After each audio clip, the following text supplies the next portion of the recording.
It's time for the SLMA radio show with your host today, me, Susan Finch. So glad you're here. So, David, we're talking about the fact that Mobilegeddon is not Google's fault. And they gave it isn't. This is about what the users want. We want to be able to hold things and look at them normally without having to go squeeze and stretch and slide and scroll. And we want it to work on the devices we use. Yes. So what's that great old song? You probably think this song is about you. You're so vain. I was thinking about it really isn't, though. I mean, they know it isn't about them. Well, Google knows about them. So, I mean, the thing is, I look at it as, Google's in the job of, if I'm running a query on Google, Google wants to give the user the best results. The best experience, too, not just the best results. The best experience is also part of the best results because, everyone is fighting for the number 1, number 2, number 3 spots. And to be honest, very little differentiates number 1 from number 10. Very little in most cases. Right. So Google says, okay, well, what's a differentiator? And if they know that, I think it was as of this month, 52% or something like that of all searches on Google are coming from a mobile device. And there's a research report they put out a few months back that showed that the number one gripe that people have when searching their mobile device is websites that aren't mobile friendly. So they're going, okay, well, our job is in getting the best user experience to the people that are using our service, which means that they have to provide and get people to results that are going to be the most friendly. And that's it makes complete sense. It's Google doing what's best for their customers. Well, and it wasn't just Google. What about Safari? There are other browsers people use on their devices, and it's the same issue with all of them. Well, right. Well, yes. Well, hold on. You mean like Bing as opposed to Safari? Correct. But mobile. No, but some people. Okay, so let's differentiate for some people that are total beginners in this. We have browsers, and we have search engines. Yes. And the two have to go together. Yes. And so whatever you're using, you might choose to use Bing. You might even use Yahoo Search on your mobile device. Someone uses Yahoo Search? Some people do. Sorry. I know it's the Windows. I'm just teasing. If someone out there is using Yahoo Search, I am not offending you. I promise. I'm just surprised. So so what I want them, to realize is that whatever your method is to get to these results, the best experience is what you are striving for your people that are searching for you, and you want the best experience. So let's just remove the finger pointing at the browsers and the search engines out of it. Well, it's easier to point fingers at other people than at yourself. Well, right. So let's talk about responsibility in this. And you and I had started this discussion. You said, let's just push the broadcast button because I went on a rant yesterday on this. And you brought up a great point. It's the customer saying, well, it's my web developers. It's their job. And the web developer, what were you saying? It's the SEO company's job. Well, right. So, a company, let's say you're a small business or any business, you have a marketing department, you have a webmaster, you have a web development team, you have a search engine optimization person or team, and everyone's basically passing the buck to someone else on whose job it is to get this done. And if you're in a middle to large company, that says, okay, well, we'll get it done in about 6 months. Well, Google didn't give you 6 months lead time. They gave you 3 months lead time or whatever it was from when they made the announcement to when they did it. Okay, but it was a long time in coming anyway. Thank you, because don't put it on that 3-6 month timeline. It was a long time in coming, and if you 10, 12? Well, 2010. Yes, that's true, but to be fair, the mobile search market has really heated up in the last year. It's let's be fair. It's really been in the last year, maybe year and a half, that it really went where instead of people doing searches on their desktop, that even though they're sitting in front of their desktop, they're using their cell phone to search. That's really only occurred in the last year. So it changed. It does change the way things happen in the way your users are finding you.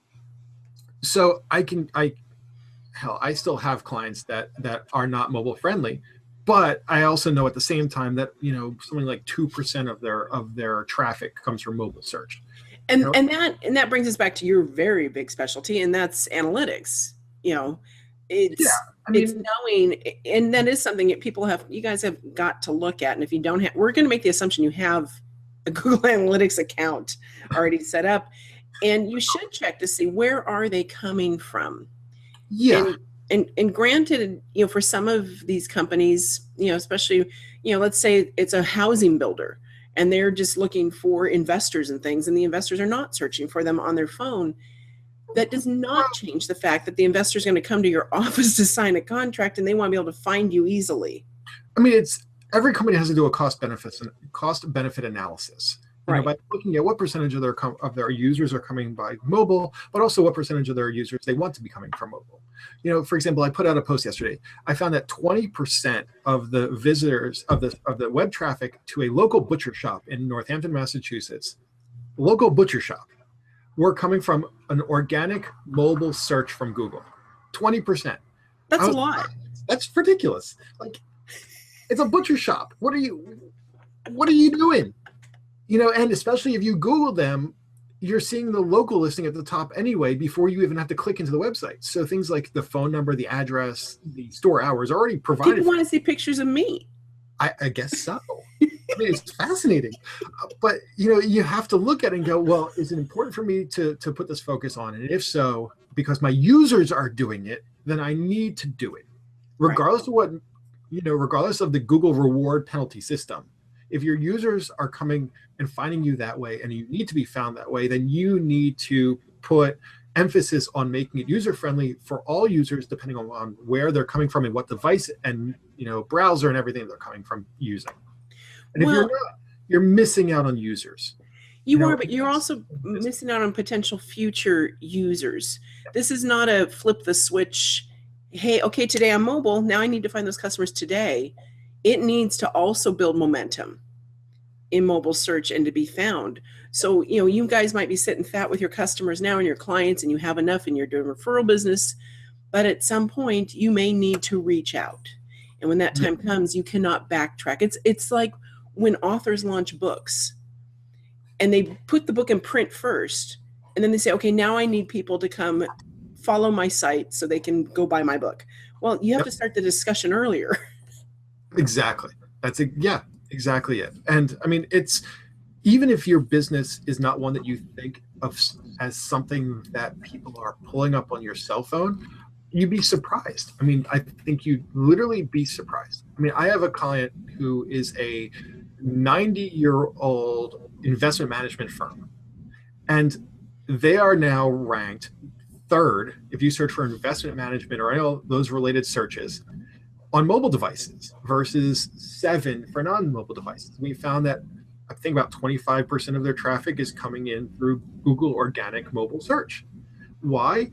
Because you never know when someone's picking up their phone because they have an immediate query that they want to run to make a phone call to talk to someone. They're sitting on the bus. They're just sitting in the park going, you know what? I really need to talk about my investment management or my investment strategy. Or I have time now. And that's when they have the time. And they have time and they're thinking about it. And you know what? And the great report that I've linked to multiple times that Google put out, I think a year and a half ago, they're looking for immediate satisfaction to a query that's bothering them right now. Right. And they will go from picking up the phone and running a search to walking into your store within 24 hours. Yes. If you're able to give them what they need right then and there. And that's what this investment management company. Someone is sitting in a park going, I really need to talk about my finances. They query it, they call the phone number because you're mobile friendly. Right. That's you have to be there for your users. Right. And so that's what, this is about. Yes, it's a rant because, well, it is for me because this past week, I'm sad for a few clients. And they're clients that are locked into, I help them with certain pieces of their business. I don't help them with their entire e-commerce solution. And they are locked in to certain proprietary membership types of things based on what they do. They do not have a choice. Right. And these companies, this one company in particular, I'm not going to call people out, but I'm going to talk about the situation. This is a company that if you are a member of this, you pay for that membership every year. You pay for the hosting every year. You don't have a choice if you want access to the 300,000 products that you are able to sell and not have to maintain it. And so I had the conversation with them 4 years ago about, this isn't looking so good on mobile devices. What are you doing? Oh yeah, we're working on that. And so now it's come to pass. They just rolled it out finally, and it is not. And they said, yeah, we're getting to that. It's not the highest priority. So in the meantime, there are 2,500 clients that are roped into this are coming down and down. Where do you go looking for logoed things? Sometimes it's when I'm out at lunch and it's like, oh crud, we have to get this ready for this event. And I'm ordering it on my phone. I'm going to look for it there. I'm going to see who has the best price and immediately go there. Yep. And if the site is not mobile friendly, I'm not going to sit there and stretch and look around and having to scroll back and forth. So, this is fall we're waiting for, hopefully, that it will be that it will be a responsive template. And the client, he's having me build a new site for him. He said, I need to do responsive, but I hadn't until now because none of my supporting sites were. Yeah. But I need it. And his folks are looking for them there.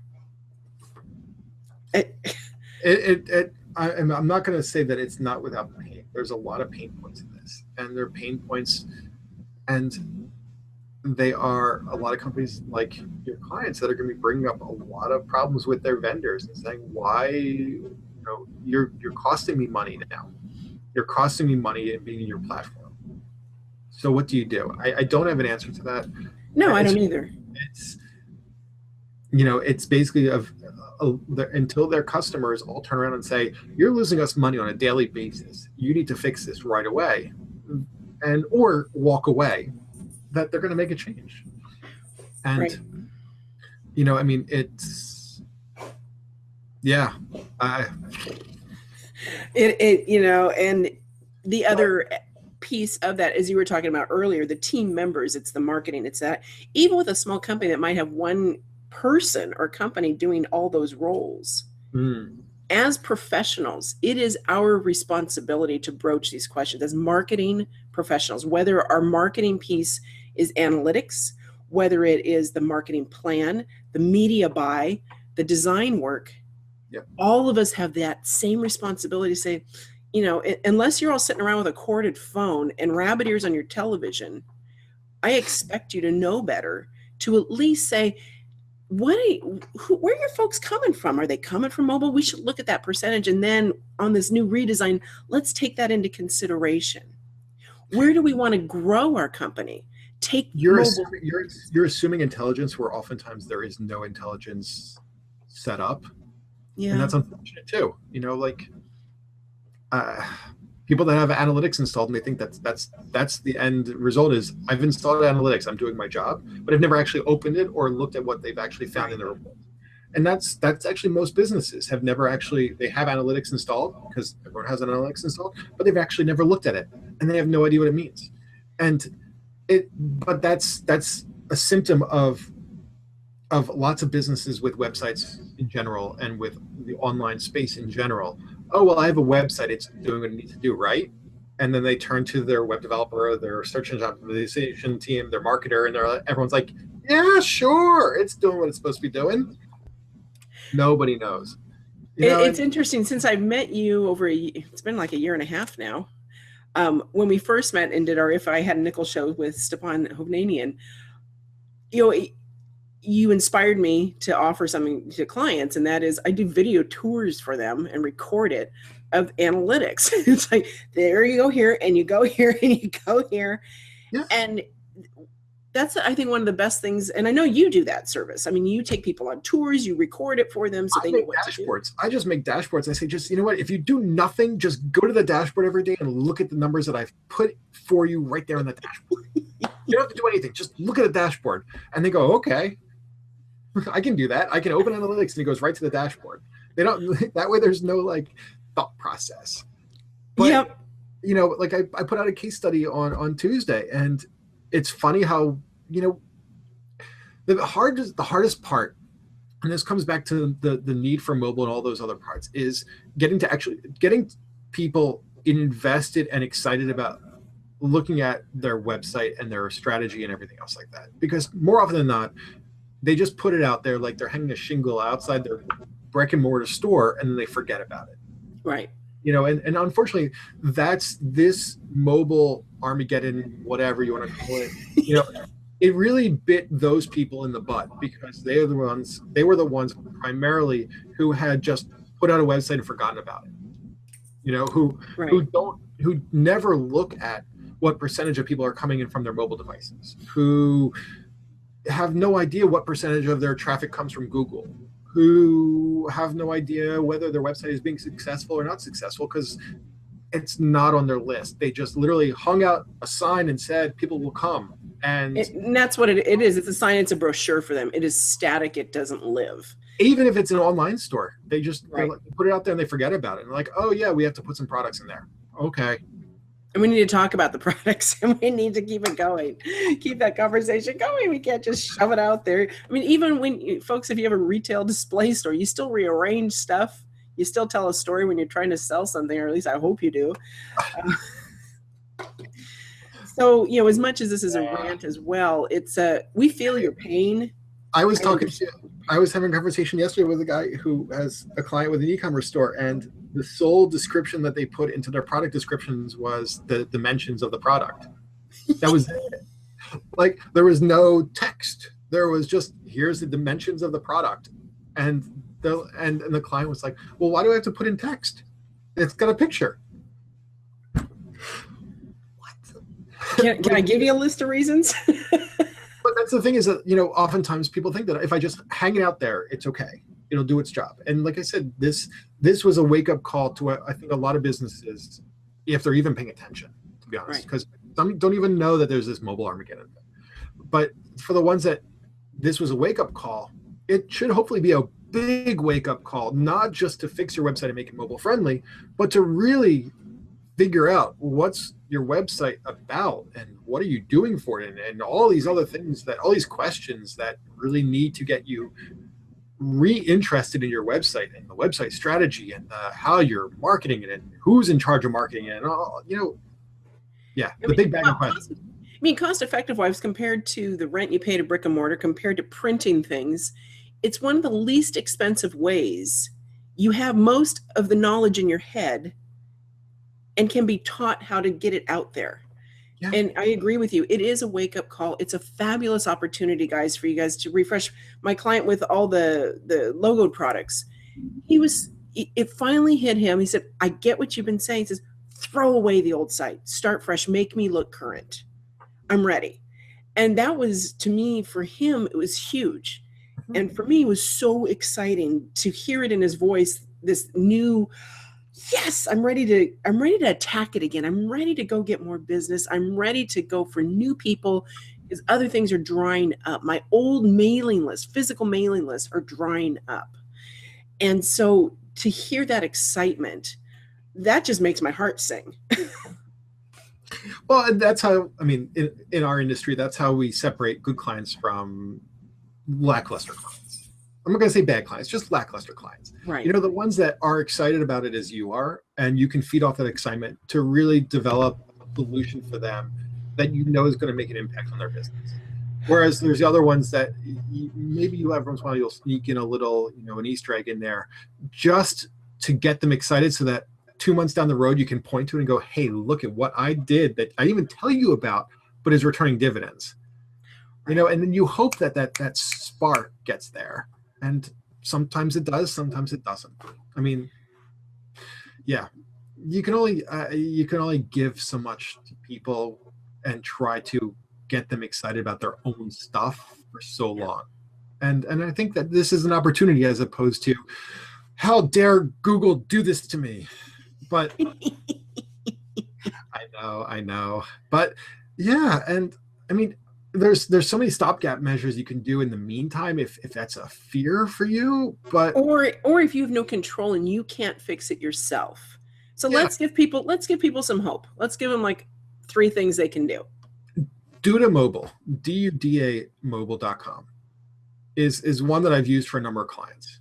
Clients where we might still actually have larger projects in the works for them because it hasn't been an easy transition from their old stuff to new mobile. So in the stopgap, we set up a mobile-friendly site on Due to Mobile, and it works great. And it gets that mobile-friendly tag. It ranks. It does what it needs to do. Especially if, let's say, you're a restaurant, for example, and local searches are a big deal for you. Having a mobile-friendly site, even if your main site is still in the works, Due to Mobile is a great replacement, or a stopgap measure. Not a replacement, a stopgap measure. Right. There's sites that you can do. Even restaurants are notorious. You guys want to show off your pretty food and your menus, but it's not friendly most of the time. So true. And yeah, so true. That's why I love them as clients. I know restaurants are one of your niche markets. Because they love the look of everything, and I get to work with such pretty pictures. It is but fun. At the same time, something like 50 to 55% of their traffic comes from a mobile device. Right. And I have one client that 35 to 40% of their traffic comes from Google organic search on a mobile device. I can't stress enough, if you're a local small business, especially, Google organic mobile search is a huge priority. So set up, if you don't have time for a whole website redevelopment, Due to Mobile. And I don't make anything off this referral, trust me. It's $10 a month. $10. Don't let $10 stand in the way of you and customers finding you. That's a great gift and piece of advice you just gave. So there are other solutions similar to that too. There are other, the old detectors that, it's mobile, show this instead. Fine. Yes. That will still work. At least it's giving them content. But for that, you have to talk to your web developer. That's true too. So for Duda, you can do it by yourself. Yeah, and if they don't know how, ask around. Look at your competitors. See who has theirs looking good on mobile. That's find out. Maybe they can help you, because David probably handles more than one restaurant in his area.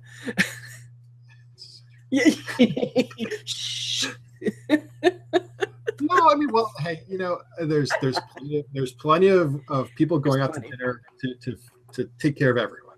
Yes. Well, and that's how you and I've developed this business relationship. We do a lot of the same things. We have a lot of crossover.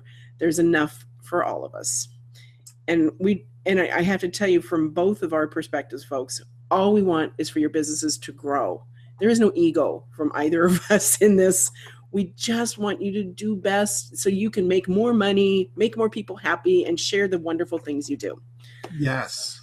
So ask the tough questions. Find out from your team in a group call.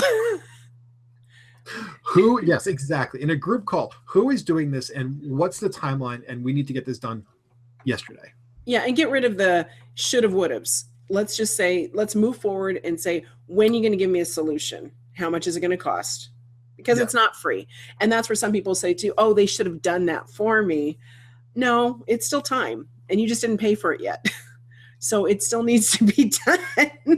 Well, you know how that is. You can't say, well, I designed that for you 9 years ago. It's not going to still be okay. And there's no warranty for 9 years. Or even 2 years ago. I mean, the web has changed so much in even the last 2 years that, I mean, that's the thing is that I said this earlier. It's so fast moving and evolving that you don't have the luxury of just putting up a website and walking away and forgetting about it and assuming that it's going to be doing what it needs to do now and into the future. If you're not checking in with your web development team at least once a month, I mean, you're kind of remiss in that. Or if you're not even looking at your analytics and understanding your analytics at least once every 2 weeks, you should be. You should be figuring out, what's my website doing for my business and how can I improve it? I mean, you probably do this with all your other marketing and advertising and sales duties. Why not? Well, yes, but why not your website? Why isn't your website worth checking in every 2 weeks? And that's the thing, is that it needs to be part of that. And then you wouldn't have missed this whole mobile friendliness part. So folks, it's time to get excited again. It's time to, when you go to your homepage, you're excited again. It will renew you, refresh you, get you going with some new clients. I've brought over like 5 people in the last month to new mobile friendly, and they took the opportunity to just do a total facelift and rebrand their message and offer their services and change how it's worded. It's a fabulous opportunity. Look at it that way, Yes. rather than pointing fingers. Well, it's easier to point fingers, but yes. Yep. So David Kutcher can be found at confluentforms.com. I'm Susan Finch for the Sales Lead Management Association, and for myself at susanfinch.com and theslma.com. This has been another episode of SLMA Radio and an interview with my friend, David Kutcher. Thank you so much, David. My pleasure.